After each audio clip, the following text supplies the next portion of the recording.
Bonjour, j'espère que vous allez bien. Je débute avec ce nouveau format de vidéo que je consacrerai au continent africain et à la découverte du monde afro hors Afrique. Aujourd'hui, je vais débuter cette première série en vous parlant du peuple des Sentinelles de l'archipel d'Andaman et de la mort du missionnaire américain John Allen Shaw. Mais avant d'arriver au décès de John Allen Shaw, il est intéressant de comprendre toute l'histoire qui gravite autour de l'archipel d'Andaman. Vous êtes prêts? Allons-y. L'isolement que les habitants de North Sentinel défendent durement depuis des siècles est la condition de leur survie. Avant John Allen Shaw, la plupart de ceux qui ont voulu se risquer sur l'île ont été contraints de rebrousser chemin, ou sont morts criblés de flèches.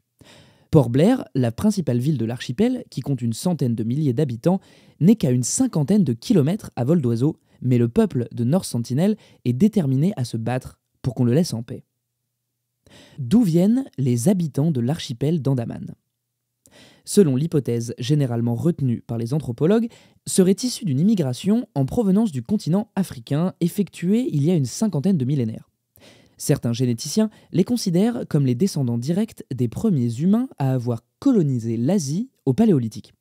L'île d'Andaman, comme indiqué tout au début, est donc un archipel du golfe de Bengale, où l'on retrouve les grands Andamanais, les Sentinelles, les Jarawas, les Onges, les Jangiles. Les grands ennemis de l'archipel.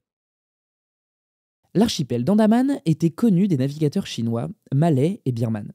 D'après les anthropologues, ils menaient des expéditions ayant pour but d'enlever certains de leurs habitants pour les réduire en esclavage et les vendre sur d'autres rivages. À partir du début du XIXe siècle, les peuples insulaires d'Andaman ont dû faire face à un ennemi encore plus destructeur, l'Empire britannique, qui affirmait déjà son emprise sur les Indes. La présence britannique sur l'archipel donne lieu à de vastes campagnes de déforestation, auxquelles les habitants de l'archipel résistent. Une dizaine de peuples se liguent. Afin de défendre leur habitat, ils forment des troupes de plusieurs milliers de personnes et se préparent à attaquer la garnison britannique. Prévenus du projet par un espion, les troupes impériales écrasent les guerriers insulaires, mettant fin à leurs espoirs de voir les envahisseurs quitter leur foyer. Le grand traumatisme.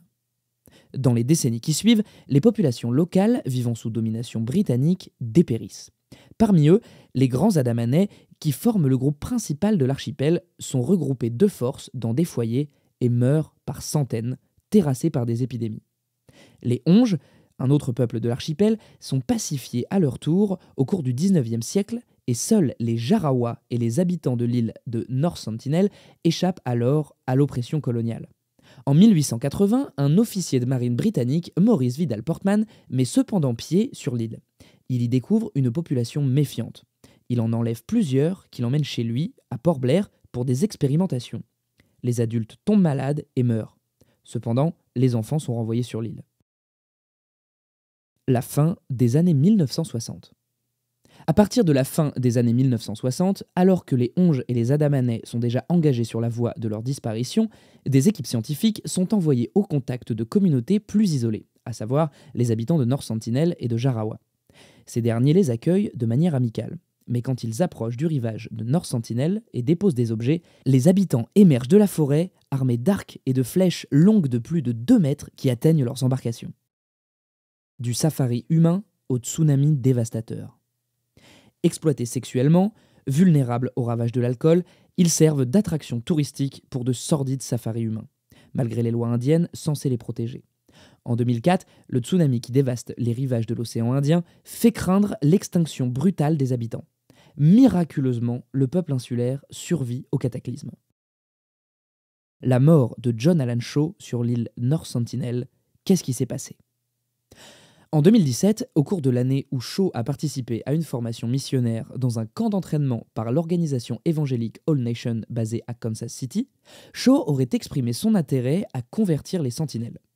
Shaw s'est ensuite rendu et a établi sa résidence à Port Blair en octobre 2018, où il a préparé un kit de contact initial comprenant des cartes illustrées pour la communication, des cadeaux pour les sentinelles, du matériel médical et d'autres nécessités. En novembre 2018, Shaw s'est lancé dans une expédition sur l'île North Sentinel qu'il considérait comme le dernier bastion de Satan sur Terre, dans le but de contacter et de vivre parmi les sentinelles. Il a exprimé un fort désir de prêcher l'évangile à la tribu. Cependant, Il n'a pas demandé l'autorisation des autorités indiennes avant de s'embarquer, rendant son voyage illégal en vertu de la loi indienne, car les citoyens étrangers doivent obtenir un permis pour visiter les îles Andaman. Aucun visiteur n'était autorisé sur North Sentinel. Au lieu de cela, Shaw a payé 2 pêcheurs pour l'emmener près de l'île. Il a exprimé un désir clair de convertir la tribu et une conscience du risque de mort auquel il était confronté et de l'illégalité de ses visites. Écrivant « Seigneur, cette île est-elle le dernier bastion de Satan où personne n'a entendu ni même eu la chance d'entendre ton nom ?» La vie éternelle de cette tribu est proche. Et je pense qu'il vaut la peine de déclarer Jésus à ces gens. S'il vous plaît, ne soyez pas en colère contre eux ou contre Dieu si je me fais tuer. Ne récupérez pas mon corps. Le 15 novembre 2018, Shaw a tenté sa première visite dans un bateau de pêche qu'il a emmené près du rivage. Les pêcheurs ont averti Shaw de ne pas aller plus loin, mais il a fait du canoë vers le rivage avec une Bible étanche. En s'approchant, il a tenté de communiquer avec les insulaires et d'offrir des cadeaux, mais il s'est retiré après avoir fait face à des réponses hostiles. Finalement, selon la dernière lettre de Shaw, lorsqu'il a essayé de remettre du poisson et des cadeaux, un garçon a tiré une flèche à tête métallique qui a percé la Bible qu'il tenait devant sa poitrine. Après quoi, il s'est de nouveau retiré. Lors de sa dernière visite, le 17 novembre 2018, Shaw ordonna aux pêcheurs de partir sans lui. Les pêcheurs ont vu plus tard les insulaires traînant le corps de Shaw. Et le jour suivant, ils ont vu son corps sur le rivage. Les fonctionnaires indiens ont fait plusieurs tentatives pour récupérer le corps de Shaw, mais ont finalement abandonné. Pour conclure, les Onges ne sont plus que 100 dans l'archipel d'Andaman. Les grands Andamanais sont 56 selon Survival International. Aujourd'hui, quelques décennies après avoir été mis en contact avec le monde extérieur, les Jarawas ne sont plus que 400, vivant en groupe de 40 à 50 personnes.